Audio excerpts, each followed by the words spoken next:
इनाम, मेरा पहला सवाल ये है आपसे कि आपने राधिका के मर्डर का इंसिडेंट आपने सुना होगा। मेरा पहला सवाल आपसे ये है कि आप राधिका को कब से जानते हैं, कैसे आपकी उनसे मुलाकात हुई थी, कैसे आप दोनों मिले थे, क्या कहना चाहेंगे इस पर? जी सर, मैं आपको बताता हूँ कि कैसे मिला था। और यही सेम चीज़ मैं सुबह से इंटरव्यू दे रहा हूँ और सेम चीज़ रिपीट कर रहा हूँ। एंड मैं आपके सवालों का जवाब देना चाहूँगा बिल्कुल, बट थोड़ा सा मेंटली डिस्टर्ब हो गया हूँ। सो मैं उनसे फर्स्ट टाइम मिला था टेनिस प्रीमियर लीग में, जो दिल्ली में हुआ था। उसके बाद मैं उनसे मिला था म्यूज़िक वीडियो में, जो हमने म्यूज़िक वीडियो शूट किया। फिर मेरी कभी मुलाकात नहीं हुई। वो मेरे लिए सिर्फ एक एक्ट्रेस है और एक्ट्रेस थी, और इस ऐसे मैंने बहुत काम किया है और भी कई सारी एक्ट्रेसेस के साथ। सेम अगर न्यूज़ मुझे कोई कोई कहीं से भी आएगी तो मैं यही सोचूंगा कि ये क्या हुआ, क्योंकि मैं उनको जानता ही नहीं। मैं उनको जानता हूँ, उनकी पूरे बैकग्राउंड को, फैमिली को नहीं जानता। वो सिर्फ आए थे, शूट किया और चले। तो टेनिस प्रीमियर लीग आप देखने गए थे, तो वहां कैसे मुलाकात हुई थी आप दोनों की? मेरी उनसे वहां भी मुलाकात नहीं हुई थी। वो कैसे हुआ कि पंजाब टाइगर थी, पन्नू को फाउंडर थे और रविंदर सिंह सर ओनर थे। मैं वहाँ क्रिएटिव हेड था उस कंपनी में। हम लोग शूट करने गए थे फॉर सोशल मीडिया। हमारी टाइगर पंजाब टाइगर टीम थी वहाँ। मेरी टीम शूट कर रही थी सब, सारे कंटेस्ट, सारे प्लेयर्स को। तो मुझे बताया कि ये जो प्लेयर है इनका लुक काफ़ी अच्छा आ रहा है फ्रेम में, और ये एज एज एन एक्ट्रेस भी काम करना चाहती है। तो मैंने बोला कि कुछ होगा तो बताऊंगा। एंड फिर सोशल मीडिया पे कनेक्ट हो गए, क्योंकि जब भी कोई इवेंट करते हैं हम लोग, जब कुछ भी करते हैं कहीं से आते हैं, तो हम सोशल मीडिया पर कनेक्ट होते हैं। बहुत सारे फॉलोइंग आती है, जिसको हम जानते हैं उसको हम फॉलो बैक कर लेते हैं। हम्म। सेम फॉलो बैक हुआ, नॉर्मली हाय हेलो हुआ कि पहचाना, हाँ पहचाना, सेम लाइक हाँ मैंने भी पहचाना। सेम गाना शूट करने की बारी आई 1 साल बाद, जिसको मैं as a singer, composer, lyrics writer कर रहा था। गाने का नाम था कारवा। एज एन एक्टर मैं नहीं कर रहा था, तो जीशान अहमद कर रहे थे। और उस टाइम कास्टिंग चल रही थी व्हाट्सएप ग्रुप में हमारी टीम की, किसको हम कास्ट करें। राधिका का मैंने प्रोफाइल शेयर किया तो डायरेक्टर ने मना कर दिया कि ये छोटी है जीशान के सामने।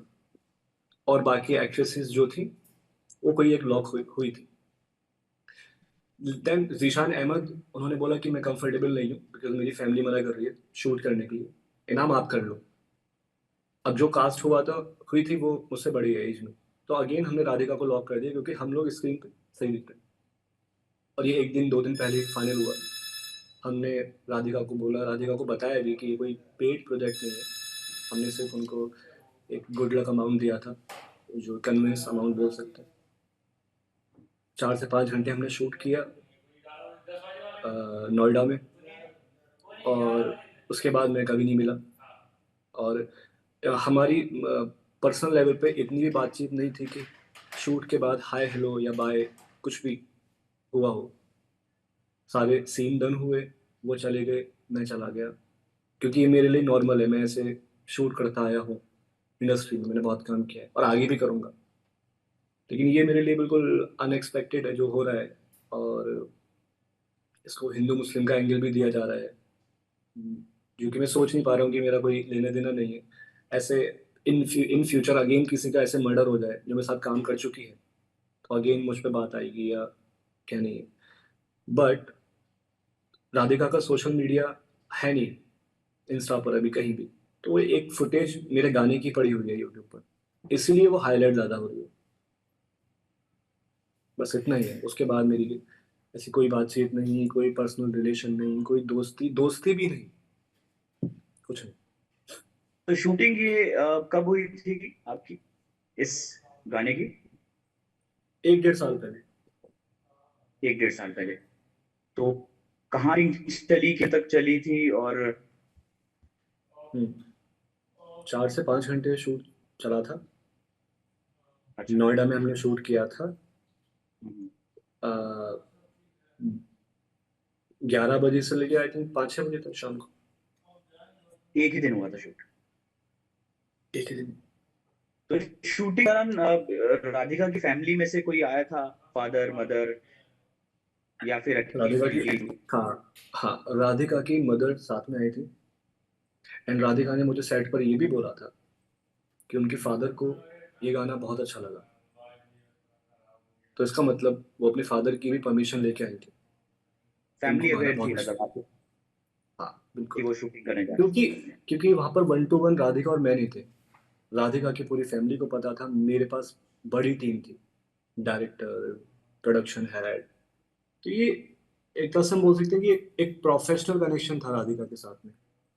हम्म। तो उस दौरान क्या राधिका ने आपको बताया था कि वो टेनिस खिलाड़ी तो हैं ही, क्या वो मूव करना चाहती हैं इस तरह से फिल्म इंडस्ट्री में, म्यूजिक इंडस्ट्री में, या फिर एज अ शौक के तौर पर वो आपके साथ गाना में शूट करने आई हैं? कुछ बातचीत हुई हो आप दोनों के बीच में? देखिए, जब मैं पहली बार उनको देखा था राधिका को और वो शूट कर रहे थे, तो उन्होंने मेरी टीममेट से यही बोला था कि उनको इस लाइन में काम करना है, एज एन एक्ट्रेस या एड्स, मूवीज, म्यूजिक वीडियोस। तो उनका इंटरेस्ट था। उन्होंने मेरे म्यूजिक वीडियो के लिए हाँ बोला, तब भी उनका इंटरेस्ट था। परमिशन भी ली फादर से। देन उन्होंने जब हमारे साथ में शूट किया, तो मेरे जो डीओपी हैं, प्रोडक्शन हेड हैं, उनसे उसकी बातचीत भी हो रही थी मेरे सामने कि कुछ और भी हो तो मुझे बताइए। बिकॉज एक स्पोर्ट्स पर्सन, एक नहीं मैंने काफी लोग देखे, हर किसी को शायद ये लगता है कि वो अपनी अपने फील्ड में ज्यादा स्ट्रगल कर रहा है। तो उसका ये भी कहना था कि लाइक हमारा तो हम टेनिस खेलते हैं, और जो हमारा टेनिस लीग भी हुआ था वहां भी उसका सिलेक्शन नहीं हुआ था राधिका। तो जाहिर सी बात है कि उसको आना है, और मैं मानता हूँ कि पावर ऑफ मीडिया है। हर कोई इस इंडस्ट्री में आना चाहता है, हम्म। लोग उनको पहचाने, जाने, फेम कमाए। तो वो चाहत थी। लेकिन मेरे म्यूजिक वीडियो के बाद उन्होंने कोई भी शूट नहीं किया। या मैंने कोई रील देखी थी, एक दो रील मैंने देखी थी जो उन्होंने कोई ब्रांड्स के साथ कोलैब भी किया था। अ, कोई छोटा सा एड था। तो मतलब उनकी हम्म। चाहत थी, इसलिए वो यहाँ पर कर रहे थे। बाकी उसने कभी कुछ बताया नहीं, पर्सनल, फैमिली। और ना मैंने पूछा, क्योंकि हम लोग लगातार शूट करते हैं लोगों के साथ में, तो अ, हम प्रोफेशनली कनेक्टेड रहते हैं। हम पूछते नहीं है कि घर में कौन है, या क्या हम्म। गम है, क्या खुशी है। कोई ऐसी मेरी बातचीत तो आखिरी दिन आप उसी दिन शूटिंग के दौरान मिले थे और आखिरी बार आपकी उसी दिन मुलाकात हुई थी और बातचीत हुई थी? उसके बाद नहीं। Yes. कोई आप दोनों के बीच में कोई बातचीत नहीं? उसके बाद हमारी कोई बातचीत तो हुई थी, पर मुलाकात कोई नहीं हुई थी। बातचीत कब होती है, जब हम लोग गाना रिलीज करते हैं तो उस टाइम प्रमोशन करते हैं, सब लोग प्रमोट करते हैं अपने गाने को। तो राधिका ने कोलैब एक्सेप्ट किया एक, और एक स्टोरी भी लगाई, बट काफी दिन बाद लगाई। उन्होंने अपना अकाउंट डीएक्टिवेट भी किया। हम्म। उन्होंने कोई प्रमोट नहीं किया, मैंने पूछा भी। हम्म। तो उन्होंने कोई वजह भी नहीं बताई। तो उन्होंने एक स्टोरी अपलोड की थी राधिका ने कि उनके दादा नहीं रहे, ग्रैंडफादर। तो मुझे लगा कि मैं खुद समझ गया कि आई थिंक ये वजह है कि वो प्रमोट नहीं कर रही।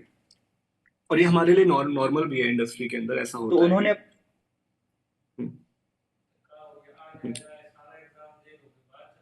तो उन्होंने सोशल मीडिया अकाउंट खुद डीएक्टिवेट किया था और उसकी जानकारी थी आपको? नहीं नहीं नहीं नहीं।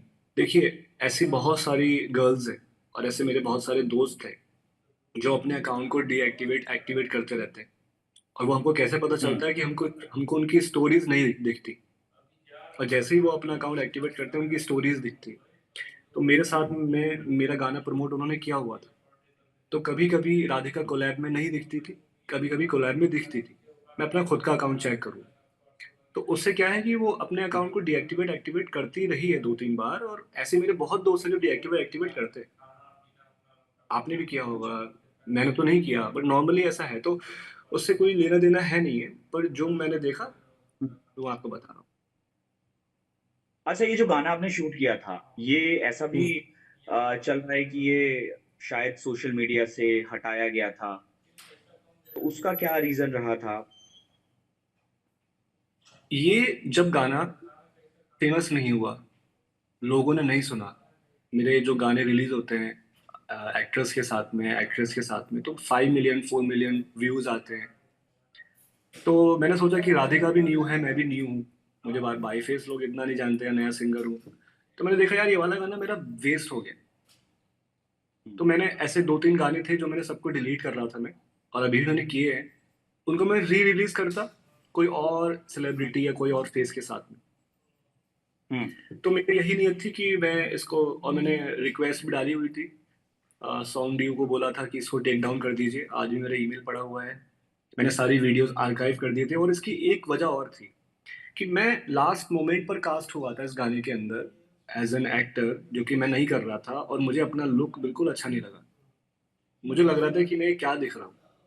तो मैंने सोचा कि डिलीट ही कर देते हैं, और इसको कोई और, अगर ये हादसा नहीं हुआ होता तो मैं इसको डिलीट करके कोई सेलिब्रिटी के साथ ही करता, जैसे हमेशा किया है मैंने, कभी नोन के साथ में। लेकिन अब मैं उसको डिलीट, मैं अपने सोशल मीडिया को टच भी नहीं कर रहा हूँ, क्योंकि जो है उसको वहीं के वहीं मैं एक पॉज दे रहा हूँ कि मुझे कोई छेड़खानी नहीं करनी है, बिकॉज डिलीट करना अभी सब कुछ सही नहीं होगा। अच्छा, ये राधिका टेनिस एकेडमी चलाती हैं, इसकी जानकारी थी आपको? नहीं, बिल्कुल भी नहीं। अच्छा, बिल्कुल जानकारी नहीं थी। हाँ, बिल्कुल भी नहीं, मुझे ये भी नहीं पता वो कहाँ रहती है, मुझे ये भी नहीं पता कि मदर फादर का नाम क्या है, उसके भाई बहन हैं या नहीं है, मुझे कुछ भी नहीं पता उसके बारे में। और ऐसे बहुत मदर सारे एक्टर्स। सॉरी। शूटिंग सेट पे मदर से मुलाकात हुई थी? जी, आपने बताया जिस तरह से। मदर से मुलाकात हुई थी, लेकिन मदर को भी हम आंटी जी बोलेंगे ना, हमें उनका नाम नहीं पता। हम्म, बिल्कुल जस्ट मैंने उनको। जी। तो उस वक्त वो खुशी वो चाहती थी कि हाँ, उनकी बेटी जो है वो फिल्म म्यूजिक इंडस्ट्री में भी जाए। क्या हाव अ, भाव आपको लगा? नहीं या फिर कई मैं बार ऐसा होता है कि फैमिली। हाँ। नहीं, मैं इसके बारे में कुछ भी ऐसा एक्स्ट्रा कुछ भी नहीं बोलूंगा, क्योंकि है ही नहीं। ना मैं ये बोलूंगा कि उनको मन नहीं था शूट कराने का। एक नॉर्मल, जो सबके पेरेंट्स आते हैं सेट पर, शांत बैठते हैं, सबसे हाय हेलो करते हैं, बातचीत करते हैं, एक नॉर्मल। ऐसा नहीं कि जबरदस्ती है, ऐसा नहीं कि नाराज हैं। गार्जियन की तरह सेट पर आए थे, शूट किया और चले गए, उनके सामने ही हर सीन शूट हुआ है। अच्छा, जिस तरह जी। से कल ये मर्डर हुआ उसके बाद पुलिस अपनी इन्वेस्टिगेशन कर रही है, तो क्या हम्म। गुरुग्राम पुलिस की तरफ से आपसे भी कुछ संपर्क किया गया, कुछ पूछताछ हुई, किसी इन्वेस्टिगेशन ऑफिसर का कॉल आया आपके पास? नहीं, मुझे कोई कॉल नहीं आया है, और मुझे कॉल आएगा मैं उनसे जरूर बात करूंगा, बिकॉज मैं खुली किताब की तरह हूँ। जब मेरी हर चीज़ एकदम क्लियर है, क्लीन है, मेरा मोबाइल फोन्स, मेरा व्हाट्सएप, मेरा हर चीज़ एकदम क्लियर है, तो और मैंने इसमें कुछ भी नहीं किया है, कोई लेना देना नहीं है, और जो भी हुआ है अनएक्सपेक्टेड है, बिकॉज इंसानियत है तो बुरा लगेगा। ये राधिका के साथ ही नहीं, कोई भी ऐसी चीज़ होती है जो कि फादर के हाथ हो, तो वो तो और अनएक्सपेक्टेड लगेगा। तो मुझे अभी तक कोई भी ऐसा कनेक्ट नहीं किया गया है, और कनेक्ट करके मैं उनको बताऊंगा, उनको जो मेरी हेल्प चाहिए मैं उनको बताऊंगा कि मेरा इतना है, जितना मैंने आपको भी सोशल अभी बताया है इंटरव्यू में, इतना ही है। मेरा कोई उससे एक्स्ट्रा कुछ भी नहीं है। बस मैं आपसे रिक्वेस्ट करता हूँ कि आप सबको बताएं कि इसको वो एंगल ना दें हिंदू मुस्लिम जिहादी, क्योंकि अगर अगर हम बोलें कि लाइक मैं मुस्लिम हूँ, राधिका हिंदू है, तो ऐसे तो मैंने और म्यूजिक वीडियो भी शूट करे हैं, मुस्लिम के साथ भी करे हैं, सुम्बुल तौकीर के साथ में, अलग अलग तो आर्टिस्ट, तो हम तो शूट करते हैं। मैंने कितने शोज करे हैं वहाँ पर, हिंदू मुस्लिम ईसाई सब सब रहते हैं, तो ऐसा कुछ भी स्पेशली रिलीजन देख के हम, हमारा कुछ नहीं। वही मेरा सवाल था अगला कि जिस तरह से सोशल मीडिया पे चल रहा है, आप जाहिर सी बात है आप भी देख रहे होंगे, एक्स पे, इंस्टाग्राम पे, तो क्या कहेंगे ऐसे लोगों के लिए? क्योंकि एक। मैं ये कहूंगा कि आप, जो सारे लोग बोल रहे हैं, आप भी गलत नहीं है।